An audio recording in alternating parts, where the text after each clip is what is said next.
Hello les amis, j'espère que vous allez bien. Ça fait tellement plaisir de vous retrouver, ça fait longtemps. Il y a plein de choses que je vous ai pas dit, notamment, oui, que je suis champion de France de boxe française. Bon, il y a longtemps, c'est vrai, il y a longtemps, il y a 20 ans maintenant. Mais j'ai continué de pratiquer et à l'île Maurice, j'étais coach de boxe française. Et maintenant qu'on est ici en Floride, j'ai eu l'occasion récemment de reprendre cette activité de coach avec des Américains. Extraordinaire puisque ça permet maintenant d'être en immersion totale avec des personnes pendant des heures pour les coacher en anglais. Bon, c'est plutôt marrant parce que mon anglais, 2 ans après, je vous en parlerai la prochaine fois, mais il n'est pas encore au niveau que j'attendais. J'avais des expectations assez élevées. Bon, j'espère que vous allez bien. Alors, ça fait longtemps qu'on ne s'est pas vu. J'ai un peu les yeux fermés avec le soleil en plein dans la face, mais c'est ok. Donc, ces coachings que je fais, je suis trop content parce que comme vous le savez, ou peut-être vous ne le savez pas, ici, je ne travaille pas dans une entreprise en tant qu'expatrié qui a eu un contrat avec Total ou je ne sais quoi. Non, je travaille à mon compte, mais du coup, je travaille encore beaucoup avec des francophones. Et bien, forcément, ça limite les interactions. Bien sûr, il y a des interactions un peu tous les jours à l'extérieur, quand on va faire les courses, mais pas autant que quelqu'un qui se met à travailler dans une boîte avec des Américains tous les jours. Et bien, en tout cas, cette occasion de pouvoir coacher en anglais, c'est extraordinaire. En plus, ça permet de sortir de sa zone de confort, de sortir de mon quotidien. Ça permet de rencontrer des gens, de sortir de sa bulle. Et notamment, j'ai rencontré un super gars, il s'appelle Larry. Larry, il est extraordinaire. Du coup, je commence un peu à le coacher sur la partie boxe anglaise. D'ailleurs, il prépare un combat dans 2 semaines. Et Larry, trop marrant, il adore quand je parle en français, je parle en anglais avec mon accent français plutôt. Et la dernière fois, il m'a dit viens à l'église. Ah, il me dit viens à l'église. Je dis ouais, ok. This is the first time. C'est la première fois pour moi, mais why not? Ok, j'ai été avec Larry à l'église ici. Alors, il faut savoir qu'aux États-Unis, ça dépend où, ça dépend des États. En tout cas, en Floride, et nous, je rappelle à Sarasota, des églises, il y en a à tous les coins de rue. D'accord? Il y en a énormément partout, des petites, des moyennes, des grandes. Il m'a amené dans une grande église. Il y avait un prêcheur connu, c'est un footballeur américain, pas le soccer, hein, d'accord? On se comprenne bien. Et du coup, il était invité, il s'appelle, je crois, Tim Tebow, un truc comme ça. C'était un ex-champion, mais qui a prêché énormément pour le christianisme, pour Jésus. Et c'était trop fort parce qu'il y avait trop de monde, des milliers de personnes. Je suis rentré dans l'église et moi, je croyais que j'allais arriver dans l'église de... Je sais pas, moi, dans ma tête, je sais pas pourquoi j'avais l'image de l'église de la petite maison dans la prairie. Avec des bancs en bois à gauche, à droite, j'allais m'asseoir avec le révérend Alden, pour ceux qui connaissent la ref. Mais non, ça n'avait rien à voir. C'était un centre commercial, le truc. Incroyable. C'était Paris-Bercy, j'exagère pas. Hein.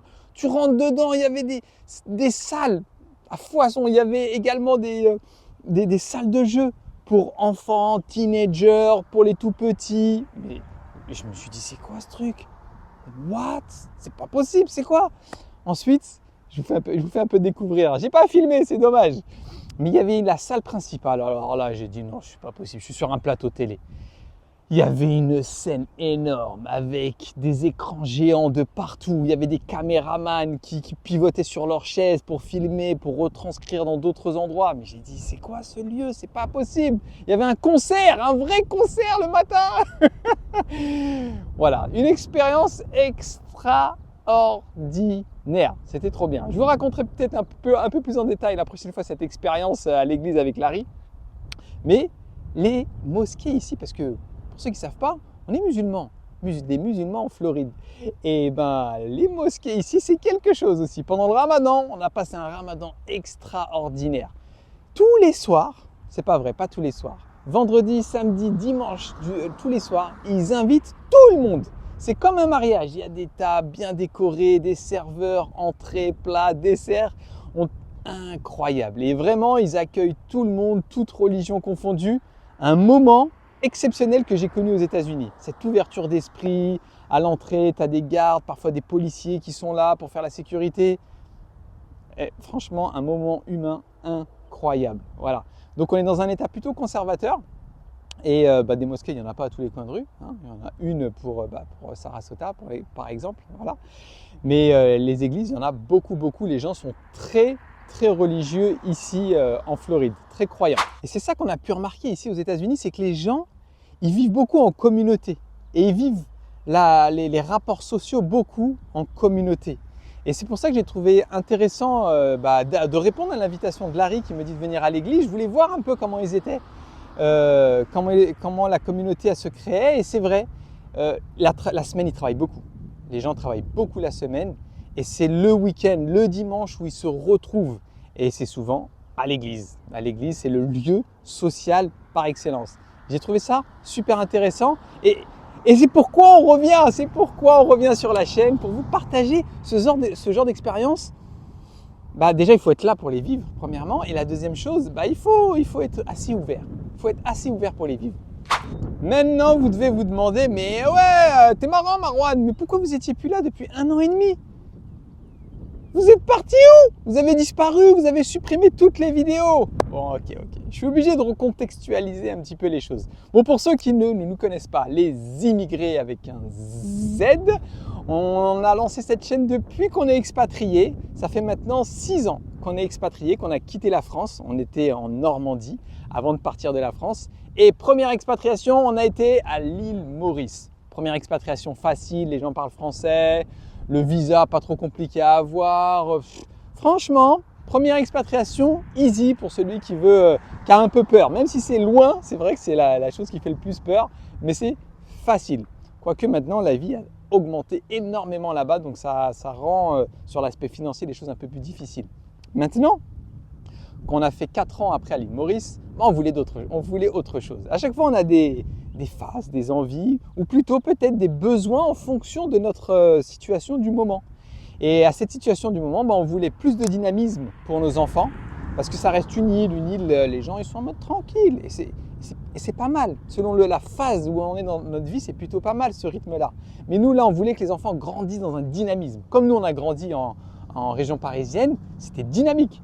Et on voulait pareil, mais on voulait la carte anglais. Donc on s'est dit où est-ce qu'on peut trouver du dynamisme, mais en même temps apprendre l'anglais et en même temps du soleil.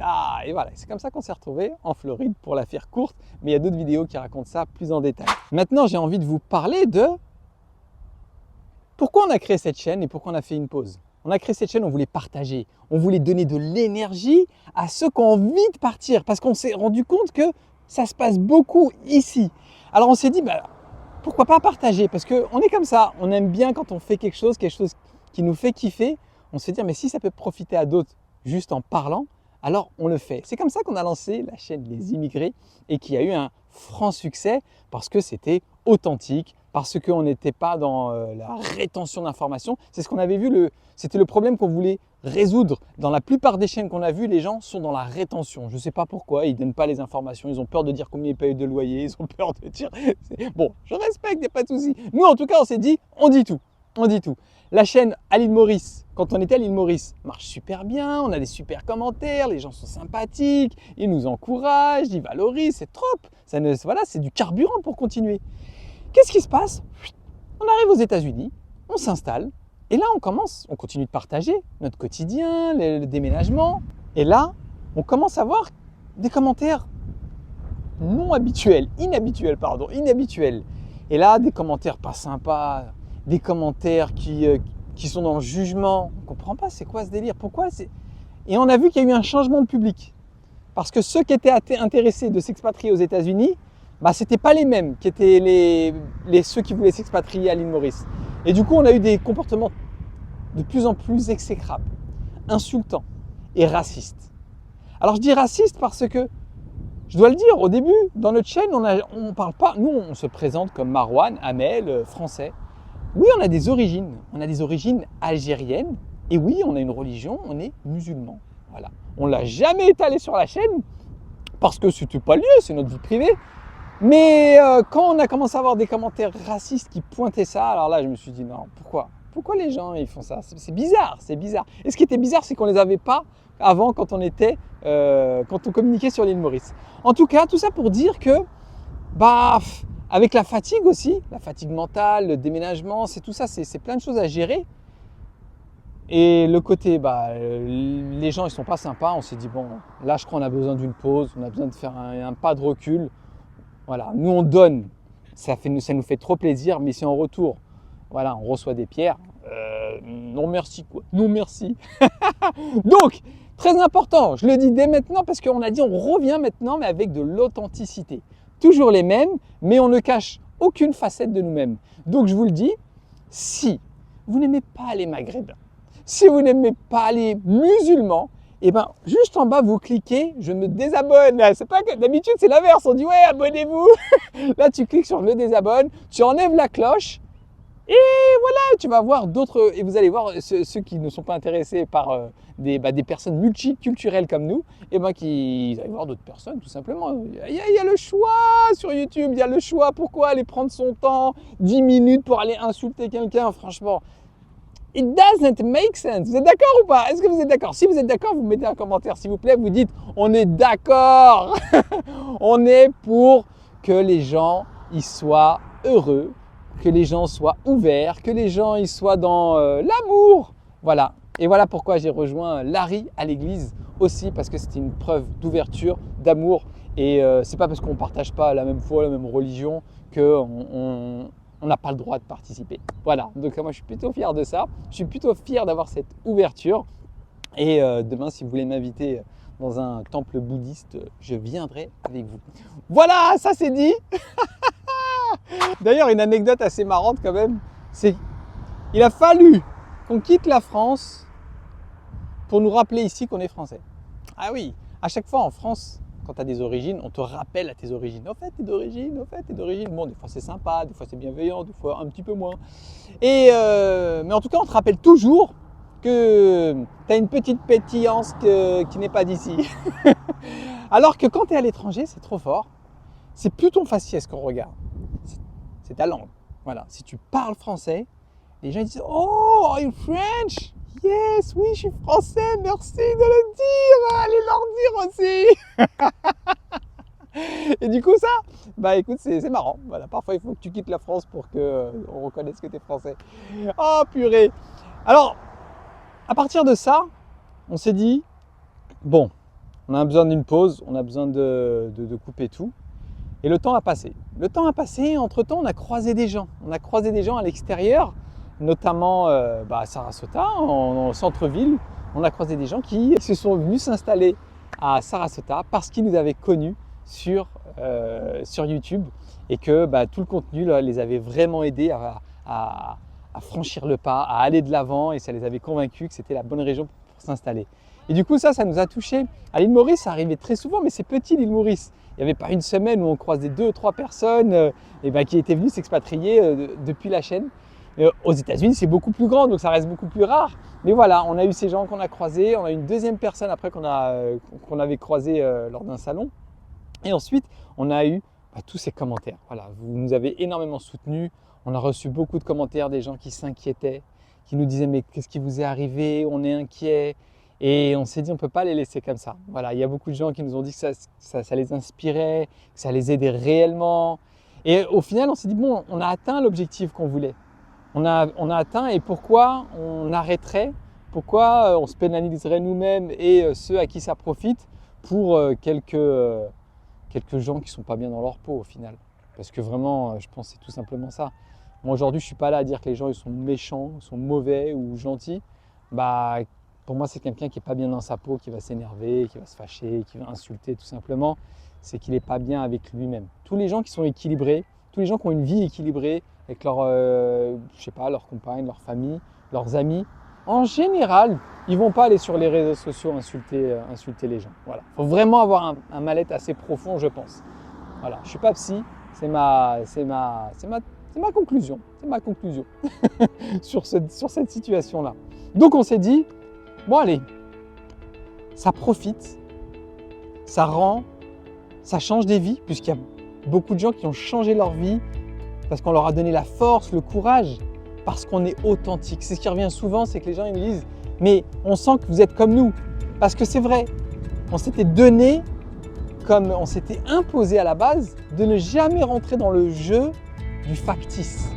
Internet, on a croisé trop de gens, que ce soit à l'île Maurice ou aux États-Unis, sur Internet, qui s'inventent des vies.